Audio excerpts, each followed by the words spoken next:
Всем привет! Вы на канале Кэт Рукодельницы. Сегодня хочу вам рассказать о вязании поперечных лицевых петель. Причем такие поперечные дорожки нисколько не стягивают вязание. Лицевая гладь остается эластичной. Применять такие дорожки можно в следующих случаях. Например, оформить край изделия, допустим, или край рукавчика, когда мы вяжем несколько поперечных дорожек рядышком, при этом край утолщается и, к примеру, лицевая гладь прекращает скручиваться. Но количество таких дорожек, которые необходимо провязать, будет зависеть от типа пряжи. То есть, чем тоньше пряжа, тем большее число таких дорожек будет необходимо вязать. Очень красиво также будет оформлено, допустим, таким способом горловина-лодочка. И еще, такие полоски можно вязать одиночные, на протяжении всего вязаного полотна. Между ними может быть разное расстояние или наоборот одинаковое. И такие полоски будут просто элементами декора. И еще, если вы хотите связать юбочку, платье или топ, например, с воланом или с рюшем, то на месте, где должен проходить волан, вяжется вот такая полосочка. И затем, допустим, при помощи крючка мы производим уже вязание самого волана. Мы вводим крючок, причем за одну только стенку петельки. И уже вяжем любой волан, который вам нравится, по любой из схем. И при этом одна часть полупетельки будет оставаться и формировать красивый кантик аккуратный вокруг рюши. Или же набор петель мы можем проводить на спицу и связать рюшу спицами. Набор проводим за одну стенку петельки. И затем уже вяжем рюшу, допустим, на спицах. Точно так же остается вот этот кантик из полупетельки, который будет красиво оформлять рюш. Или еще можно сквозь эти поперечные лицевые дорожки продернуть бахрому, допустим, длинную, и связать юбку или топ с красивой длинной бахромой. И вот так выглядит изнаночная сторона.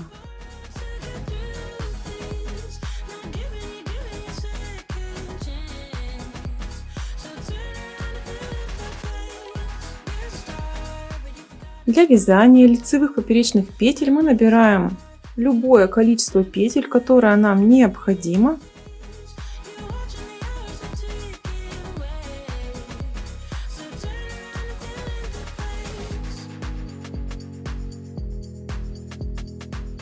И первый ряд провяжем его в качестве установочного просто изнаночными петлями.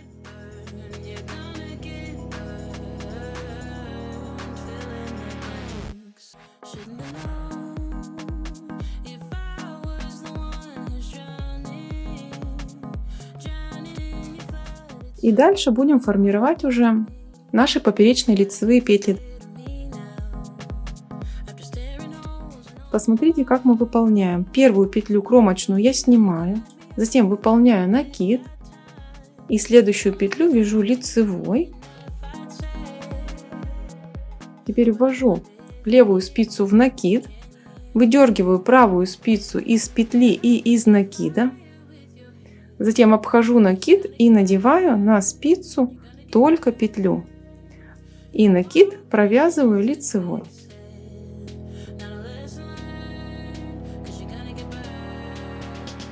Одна такая петелька получилась у нас. Дальше вяжу одну петлю лицевую, ввожу спицу во вторую петельку, которая ведет у нас эту лицевую поперечную дорожку, выдергиваю правую спицу из обоих петель, ввожу спицу в петлю и снятую петельку провязываю лицевой. Вот она формируется уже дорожка. То есть вяжу лицевую, затем меняю петли местами, провязываю еще раз лицевую. Вот уже 3 петли поперечных готовы. Таким образом формируем на протяжении всего ряда.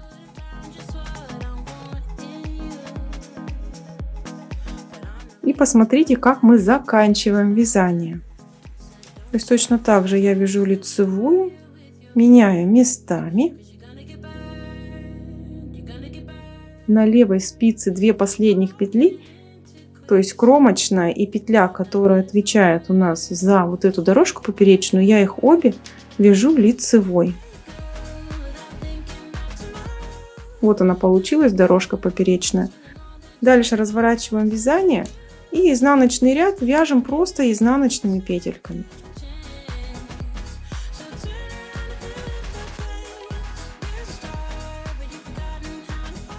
Затем разворачиваем вязание. И если мы хотим уплотнить кромку, то вяжем сразу же в следующем ряду еще раз такие поперечные лицевые петли. Или же размещаем их так, как нам удобно. На этом у меня все. Если вам понравилось данное видео, то ставьте лайк, пишите комментарии, подписывайтесь на мой канал, если вы еще не подписаны. Всем пока-пока!